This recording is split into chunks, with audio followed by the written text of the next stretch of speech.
Hello बच्चों, कैसे हो? बढ़िया। आप बढ़िया तो मैं भी बढ़िया।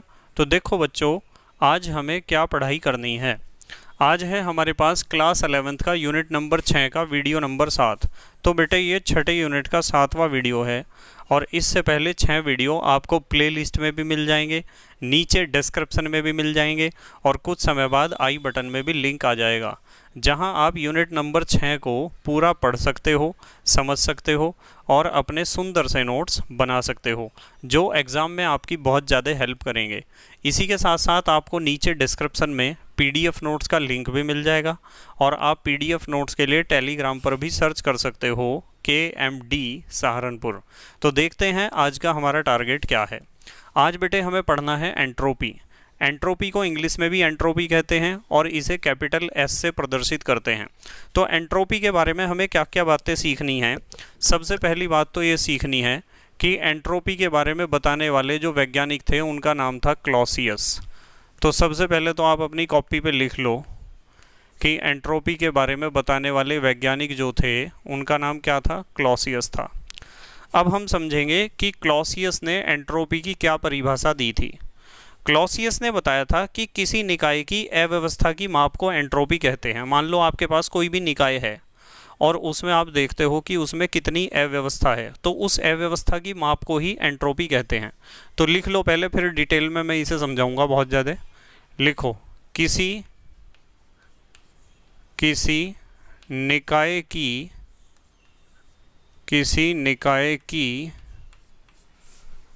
अव्यवस्था,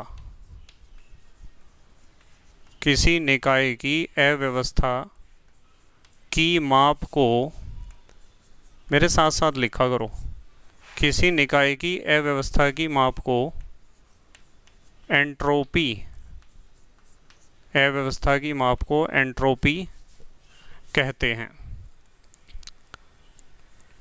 अव्यवस्था की माप को एंट्रोपी कहते हैं। देखो, मतलब क्लॉसियस ने कहा था कि एंट्रोपी एक प्रकार की अव्यवस्था है, बस और कुछ नहीं है। वैसे तो आप बहुत सारी बातें कह सकते हो, मैं आपको एंट्रोपी के बहुत सारे पर्यायवाची बता सकता हूँ और यदि आपने वे पर्यायवाचियों को उनको ध्यान से सुन लिया तो आपको ये कन्फ्यूजन, जो डाउट है एंट्रोपी को लेकर, वो दूर हो जाएगा। देखो, एंट्रोपी का दूसरा नाम अव्यवस्था है, जैसा कि यहाँ हमें पता चल गया, क्लॉसियस ने बताया था कि अव्यवस्था की माप को ही एंट्रोपी कहते हैं। तो यदि मैं एंट्रोपी कहूँ, यदि मैं अव्यवस्था कहूँ, अब सुनना ध्यान से, यदि मैं अनियमितता कहूँ, यदि मैं यादृच्छिकता कहूँ और यदि मैं रैंडमनेस कहूँ, तो ये जितने भी शब्द मैंने बोले हैं इन सब का मतलब एंट्रोपी ही है। यदि मेरे से कोई पूछता है ना एंट्रोपी किसे कहते हैं, तो मैं कहूँगा अव्यवस्था की माप, जैसा कि क्लॉसियस ने कहा था। मैं कहूँगा अनियमितता की माप, मैं कहूँगा यादृच्छिकता की माप, मैं कहूँगा रैंडमनेस की माप। अब आप सोचोगे कि सर ये क्या शब्द हैं, समझ नहीं आ रहे।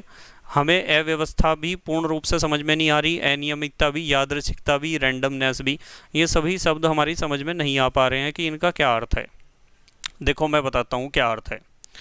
मैं आपको कहूँ कि यदि आपकी क्लास में आपके टीचर पढ़ा रहे हैं तो सारे बच्चे सलीके से बैठे रहेंगे और पढ़ते रहेंगे, एक अच्छी व्यवस्था वहाँ होगी।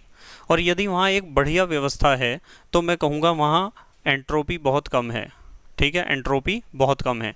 जैसे ही टीचर पढ़ाने के बाद क्लास से बाहर चले जाते हैं तो क्लास में व्यवस्था बिगड़ जाती है, यानी अव्यवस्था फैल जाती है, अनियमितता फैल जाती है, रैंडमनेस फैल जाती है, यादृच्छिकता फैल जाती है। इन सभी शब्दों का एक ही अर्थ है, ये सब पर्यायवाची हैं एक दूसरे के। अव्यवस्था फैल जाने का मतलब बच्चे शोर भी बहुत ज़्यादा करने लग जाएंगे और बच्चे कोई अपनी सीट पर नहीं बैठेगा, कोई इधर कोई उधर, इस तरह व्यवस्था बिगड़ जाएगी ना।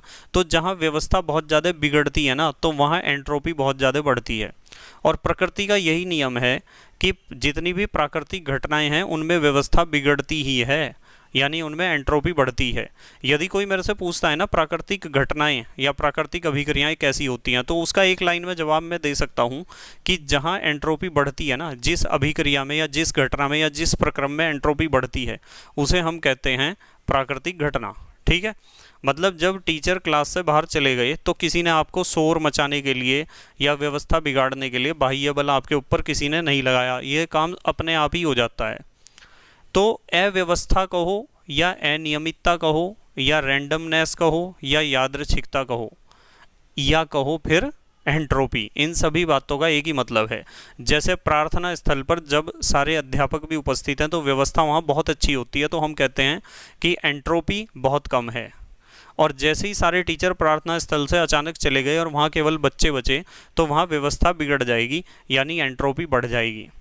एक मेले की एंट्रोपी बहुत ज़्यादा होती है क्योंकि वहाँ कोई व्यवस्था बहुत अच्छी नहीं होती है चलने की, पर एक मिलिट्री की बटालियन जब सड़क पर चलती है तो वहाँ व्यवस्था बहुत अच्छी होती है, तो हम कहते हैं कि वहाँ एंट्रोपी बहुत कम है। ठीक है, मिलिट्री की बटालियन में यदि 1000 आदमी सड़क पर चल रहे हैं तो वे लाइन से चलेंगे, कदम से कदम मिलाकर चलेंगे, व्यवस्था बहुत अच्छी होगी, तो हम कहेंगे एंट्रोपी बहुत कम है। और यदि एक मेले में, बहुत बड़ा मेला है, वहाँ भी बहुत सारे कई हज़ार आदमी जो है सड़कों पे चल रहे हैं पर उनकी कोई चलने की व्यवस्था नहीं है, कदम से कदम मिलाकर नहीं चल रहे हैं, व्यवस्था बिगड़ी हुई है, तो हम कहेंगे वहाँ एंट्रोपी बहुत ज़्यादा है। ठीक है, तो एंट्रोपी के लिए इन शब्दों को, जब भी आप इस एंट्रोपी शब्द को सुनते हो तो आपके दिमाग में एकदम आना चाहिए एंट्रोपी माने अव्यवस्था, अनियमितता, यादृच्छिकता, रैंडमनेस, ध्यान रखना। अब देखो, क्लॉसियस ने कहा कि किसी निकाय की अव्यवस्था की माप को एंट्रोपी कहते हैं। ठीक है, और साथ में उन्होंने एक बात और बताई, वो भी लिख लो आप। अतः किसी विलगित, लिखो मेरे साथ साथ, अतः किसी विलगित निकाय की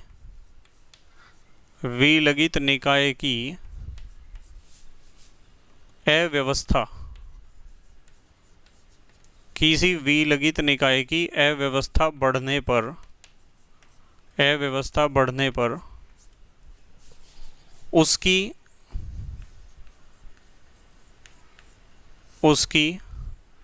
एंट्रोपी भी बढ़ जाती है।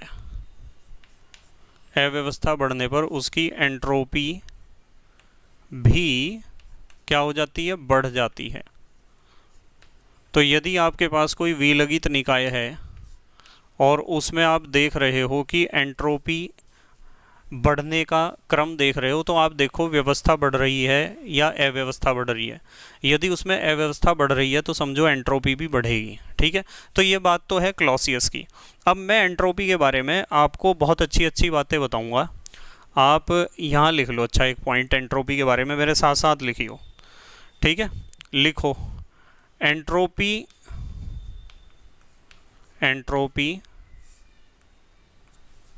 एक अवस्था फलन है। एंट्रोपी एक अवस्था फलन है, मतलब एंट्रोपी एक अवस्था फलन है। पता है ना अवस्था फलन किसे कहते हैं? अवस्था फलन उसे कहते हैं जिसका मान केवल प्रारंभिक और अंतिम अवस्था पर निर्भर करता है, पथ पर निर्भर नहीं करता। ठीक है, यहाँ लिख लो अतः इसका मान है किसका? एंट्रोपी का। इसका मान पथ पर निर्भर नहीं करता है, पथ पर निर्भर नहीं करता है। मेरे साथ साथ लिखा करो आप। मतलब एंट्रोपी का मान उस मार्ग पर, उस रास्ते पर निर्भर नहीं करता है जिससे हमें कोई अवस्था प्राप्त हुई है और जिससे हमें एंट्रोपी प्राप्त हुई है।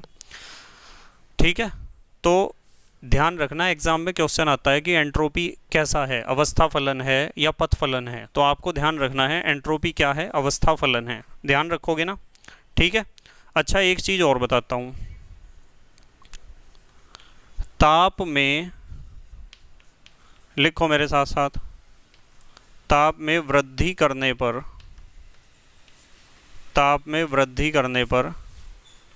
एंट्रोपी का मान, ताप में वृद्धि करने पर एंट्रोपी का मान बढ़ जाता है। बताओ समझ में आई क्या ये बात? ताप में वृद्धि करने पर एंट्रोपी का मान बढ़ जाता है।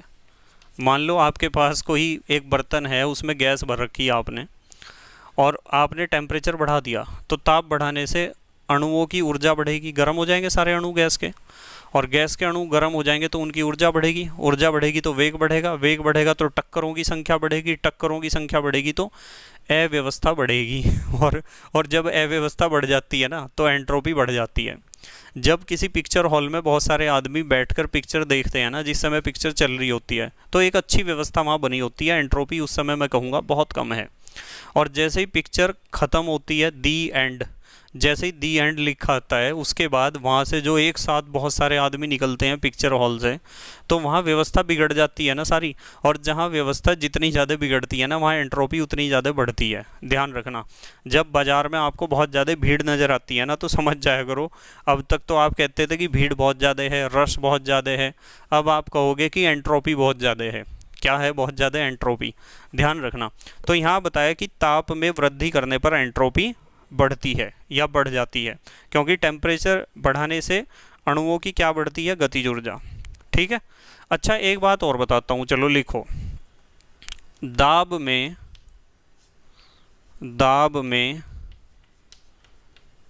वृद्धि करने पर, मतलब दाब, यदि बाहर से आप दाब बढ़ा दोगे ना, किसी गैस के ऊपर दाब बढ़ा दोगे या द्रव के ऊपर या ठोस के ऊपर, दाब में वृद्धि करने पर एंट्रोपी,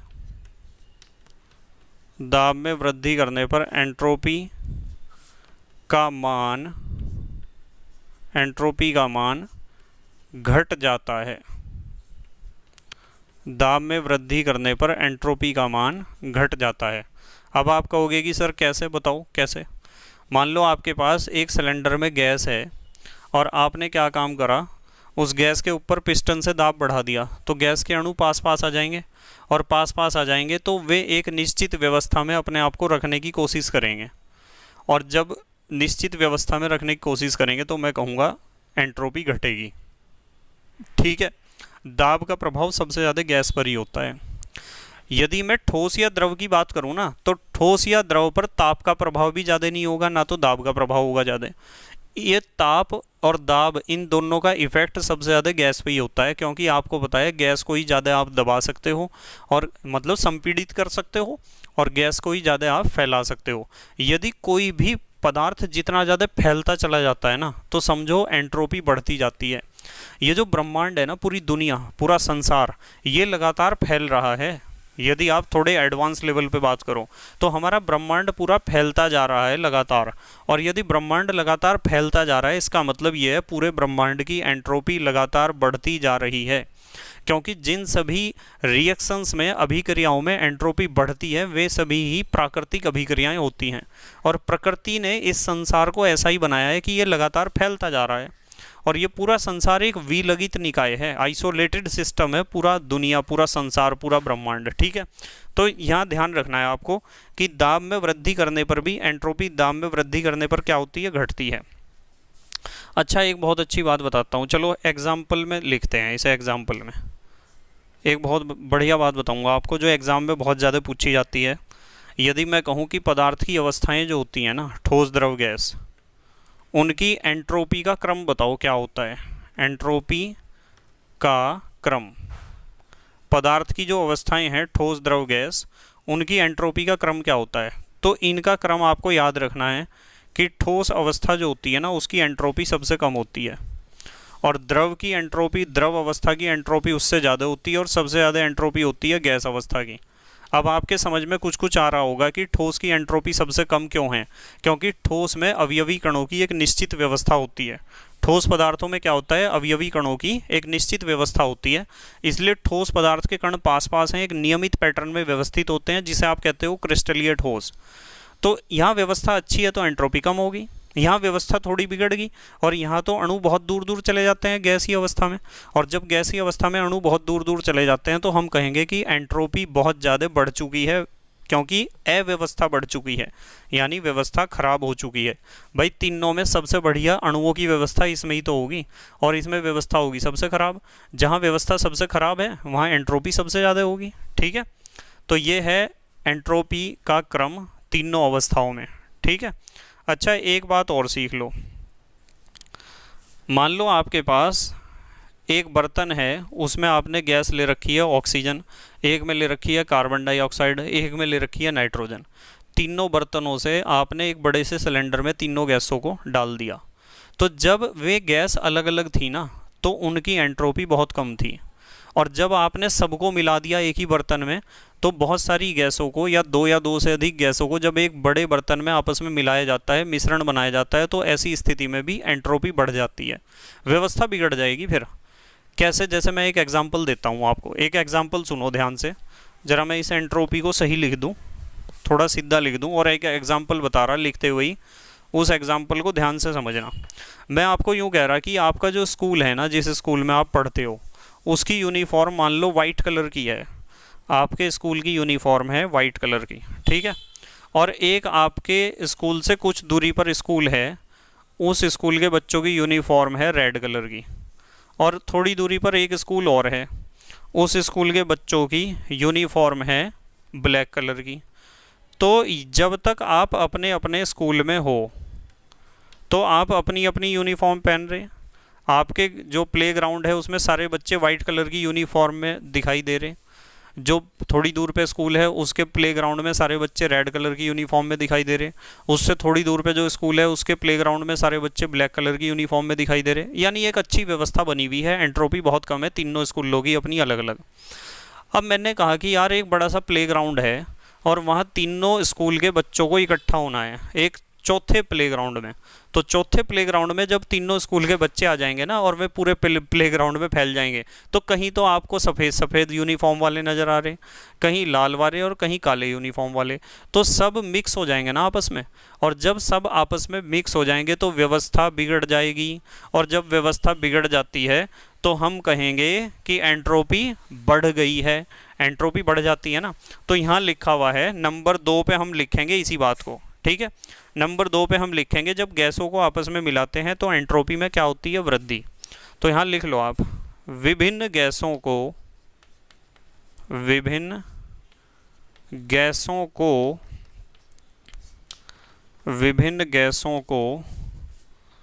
आपस में मिलाने पर एंट्रोपी माने समझते हो अव्यवस्था। एंट्रोपी में वृद्धि होती है। यदि विभिन्न गैसों को आप आपस में मिलाते हो तो क्या होता है? एंट्रोपी का मान बढ़ जाता है। तो ऐसी स्थिति में एंट्रोपी बढ़ जाएगी, ठीक है। अच्छा, एक चीज़ और बताता हूँ, चलो आपको, लिखो नंबर 3। किसी रासायनिक अभिक्रिया में, लिखो मेरे साथ साथ, किसी रासायनिक अभिक्रिया में, मान लो कोई केमिकल रिएक्शन है, किसी रासायनिक अभिक्रिया में गैसीय उत्पाद, यदि प्रोडक्ट में आपके गैस बन रहे हैं ना, गैसीय उत्पाद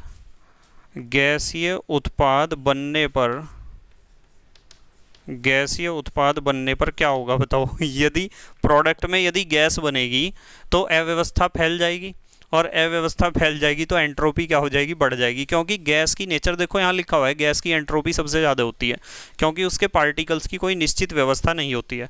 तो किसी रासायनिक अभिक्रिया में गैसीय उत्पाद बनने पर एंट्रोपी क्या होगी बताओ? एंट्रोपी बढ़ जाती है। एंट्रोपी बढ़ जाती है।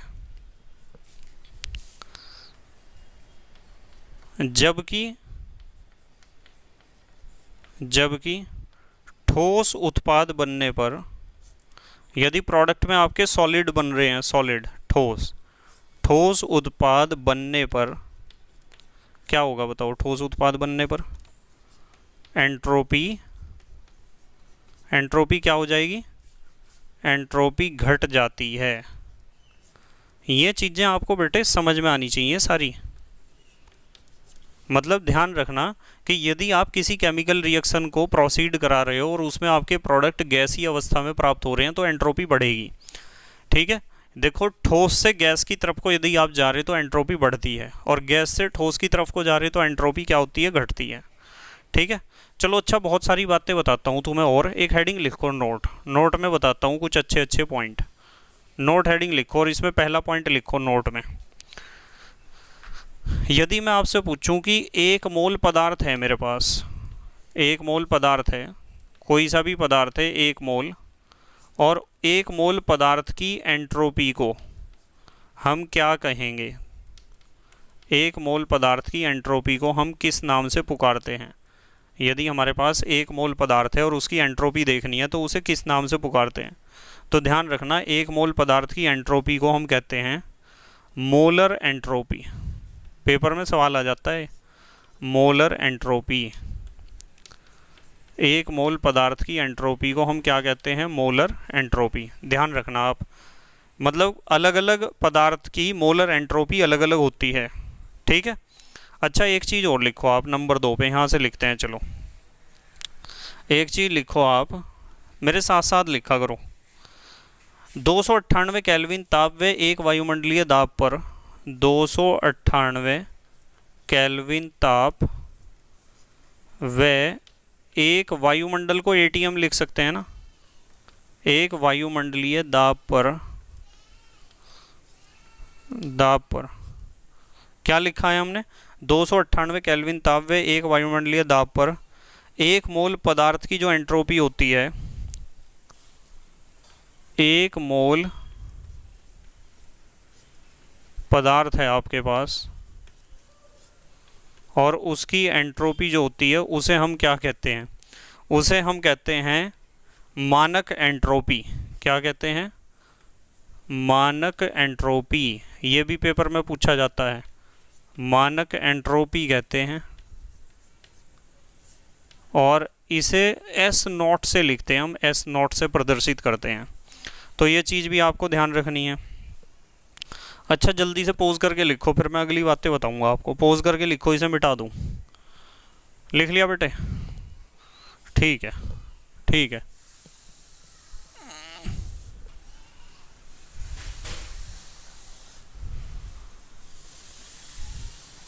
मतलब आपको एंट्रोपी से परेशान नहीं होना। एंट्रोपी से कभी आप एंट्रोपी शब्द को सुनो और अब भी आप परेशान हो रहे हो, अब तो आपको पता चल गया एंट्रोपी का मतलब क्या होता है।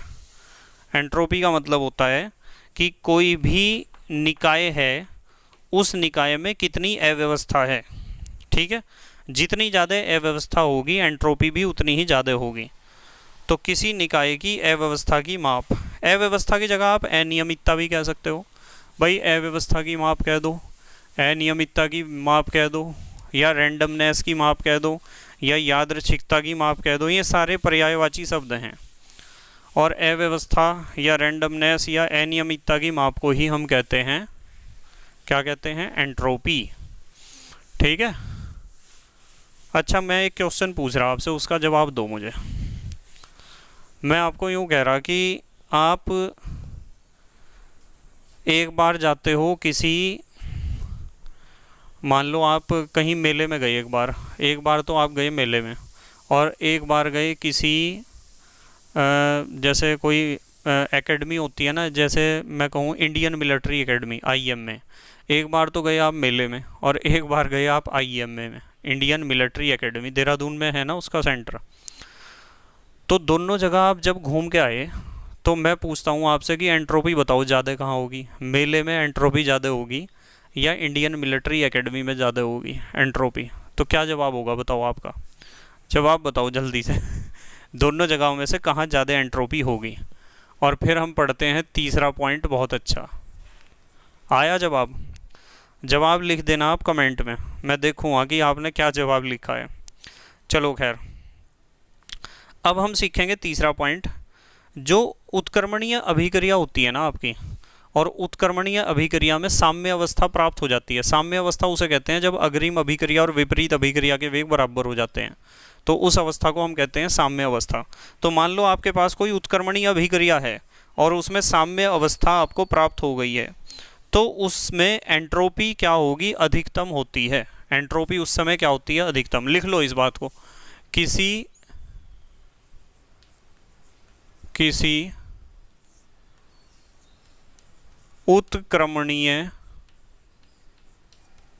उत्क्रमणीय अभिक्रिया, रिवर्सिबल रिएक्शन उसे कहते हैं जो दोनों डायरेक्शन में प्रोसीड करती हो, फॉरवर्ड में भी चलती हो और बैकवर्ड में भी। किसी उत्क्रमणीय अभिक्रिया की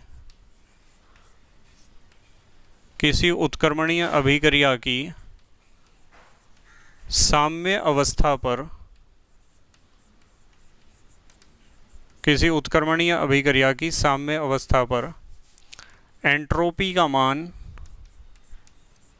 ये भी सवाल पूछा जाता है पेपर में बहुत ज़्यादा।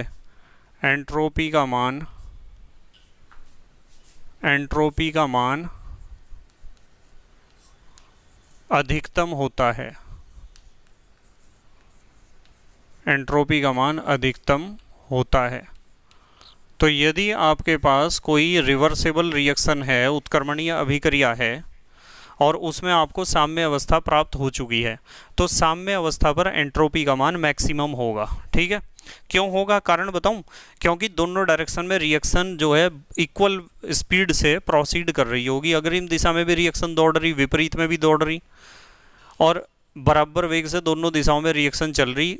रिएक्टेंट्स तो यूँ कह रहे कि हम प्रोडक्ट में बदल के रहेंगे, प्रोडक्ट्स यूँ कह रहे कि हम रिएक्टेंट्स में बदल के रहेंगे, तो उस समय व्यवस्था बहुत ज़्यादा बिगड़ जाती है। और इसलिए हम कहते हैं कि साम्य अवस्था पर एंट्रोपी का मान क्या होता है, अधिकतम। ठीक है, पर हाँ एक बात है, चलो फुल स्टॉप नहीं लगाते, हाँ एक बात बताता हूँ आपको। जबकि एंट्रोपी परिवर्तन, साम्य अवस्था पर जो एंट्रोपी परिवर्तन होता है, डेल्टा एस से लिख सकते हो आप इसे, जबकि एंट्रोपी परिवर्तन न्यूनतम होता है, न्यूनतम होता है, तो साम्य अवस्था पर एंट्रोपी तो होगी अधिकतम, एस का मान तो मैक्सिमम होगा, और डेल्टा एस यानी एंट्रोपी चेंज का मान होगा न्यूनतम, क्योंकि एंट्रोपी अपनी अधिकतम सीमा पर पहुंच चुकी है, और ज़्यादा क्या चेंज होगा उसमें। ठीक है, अच्छा चलो एक बात और बताता हूँ आपको, बहुत बढ़िया। नंबर 4, मान लो आपके पास कोई भी प्रक्रम है और उसमें आपको एंट्रोपी बढ़ती हुई नज़र आ रही है। तो यदि आपको एंट्रोपी बढ़ती हुई नज़र आती है तो समझ जाओ कि प्रक्रम क्या होगा, स्वतः प्रवर्तित होगा, स्पॉन्टेनियस होगा, अपने आप होगा। इस बात को हम ऐसे कह सकते हैं कि एंट्रोपी का मान बढ़ने पर प्रक्रम स्वतः प्रवर्तित होता है, यानी अपने आप होता है। जितने भी स्वतः प्रवर्तित प्रक्रम है ना, जिसे आप प्राकृतिक अभिक्रियाएं कहते हो, उनमें एंट्रोपी बढ़ती है। ठीक है, तो लिख लो जरा इस बात को, एंट्रोपी का मान, एंट्रोपी का मान बढ़ने पर, एंट्रोपी का मान बढ़ने पर, एंट्रोपी का मान बढ़ने पर प्रक्रम, प्रक्रम कह दो या प्रोसेस कह दो या परिवर्तन कह दो, एक ही बात है, प्रक्रम स्वतः प्रवर्तित होता है, स्वतः प्रवर्तित यानी स्पॉन्टेनियस। पता है ना आपको स्वतः प्रवर्तित प्रक्रम किसे कहते हैं? स्वतः प्रवर्तित प्रक्रम वे सभी प्रक्रम होते हैं जिन्हें चलने के लिए किसी बाह्य बल की आवश्यकता नहीं होती है, इन्हें चलने के लिए किसी बाह्य बल की आवश्यकता नहीं होती है। तो यदि एंट्रोपी बढ़ रही तो वो प्रोसेस स्पॉन्टेनियस होगा, क्या होगा, अपने आप चलेगा। अब आते हैं नंबर 5 पर, 5वां पॉइंट लिखो आप, रुद्धोष्म, अधशय बनेगा, रुद्धोष्म प्रक्रम के लिए, रुद्धोष्म प्रक्रम के लिए एंट्रोपी परिवर्तन का मान 0 होता है। अब आप कहोगे कि सर क्यों होता है, मुझे एक बात बताओ, अच्छा आप मुझे बताओ रुद्धोष्म प्रक्रम किसे कहते हैं? जब किसी निकाय द्वारा ऊष्मा का आदान प्रदान परिवेश के द्वारा ना किया जा रहा हो। मान लो कोई ऐसा प्रक्रम है, ऐसा प्रोसेस है जिसमें निकाय परिवेश के साथ ऊष्मा का आदान प्रदान नहीं कर पा रहा है, तो इसका मतलब निकाय की जितनी ऊष्मा है उसके अंदर ही रहेगी और निकाय की ऊष्मा उसके अंदर ही रहेगी, तो हम उस समय कहेंगे कि उसकी एंट्रोपी उतनी ही रहेगी। यदि वो निकाय वातावरण से यानी परिवेश से कुछ लेता या कुछ देता तो एंट्रोपी में चेंज हो सकता था, पर एंट्रोपी में चेंज नहीं होता है, ध्यान रखना है। रुद्धोष्म प्रक्रम के लिए एंट्रोपी चेंज कितना होता है? 0। ठीक है, अब आते हैं नंबर 6 पर। एक चीज़ और नोट कर लो आप, एंट्रोपी का मात्रक, एंट्रोपी का मात्रक, ये भी सवाल पूछा जाता है ना पेपर में, ऑब्जेक्टिव में भी आ जाता है क्वेश्चन। तो एंट्रोपी के मात्रक में सबसे पहले तो आपको ध्यान रखना है, एक तो मात्रक ये ध्यान रख लेना आप, कैलोरी, कैलोरी प्रति डिग्री सी, एक तो ये ध्यान रख लेना, और एक जूल प्रति केल्विन याद रख लेना, तथा करके लिखता हूँ, तथा जूल प्रति केल्विन। ठीक है, ये वाला मात्रक ज़्यादा पूछा जाता है वैसे। अच्छा, इसी के साथ मोलर एंट्रोपी के मात्रक भी याद रख लेना। चलो number 7, molar entropy, molar entropy का मात्रक। भाई मोलर एंट्रोपी पता है ना आपको, किसी पदार्थ के 1 मोल की एंट्रोपी को कहते हैं मोलर एंट्रोपी, और इसका मात्रक होता है कैलोरी प्रति डिग्री सी। कैलोरी को ऐसे लिख दूं, कैलोरी प्रति डिग्री सी प्रति मोल। ठीक है, कैलोरी प्रति डिग्री सी प्रति मोल। एक और मात्रक है इसका, वो भी लिख लो, जूल। नीचे लिखता हूँ, जूल प्रति केल्विन प्रति मोल। ये वाला मात्रक ज़्यादा पूछा जाता है, जैसे इसमें मैंने बताया आपको, ये वाला मात्रक ज़्यादा पूछा जाता है, ये ध्यान रखना है आपको। अब हमारे देश के प्यारे प्यारे बच्चे जल्दी से पोज करके लिखेंगे, इतना ही पढ़ेंगे बस आज हम, कल पढ़ेंगे इसके बाद। लिख लिया बेटे? ठीक है। तो बेटे मुझे उम्मीद है कि आपको समझ में आया होगा कि क्या मतलब होता है एंट्रोपी का, समझ में आया होगा ना। एंट्रोपी कह दो, मैं दोबारा बोलता हूँ, एंट्रोपी कहो, अव्यवस्था कहो, अनियमितता कहो, यादृच्छिकता कहो, या रैंडमनेस कहो।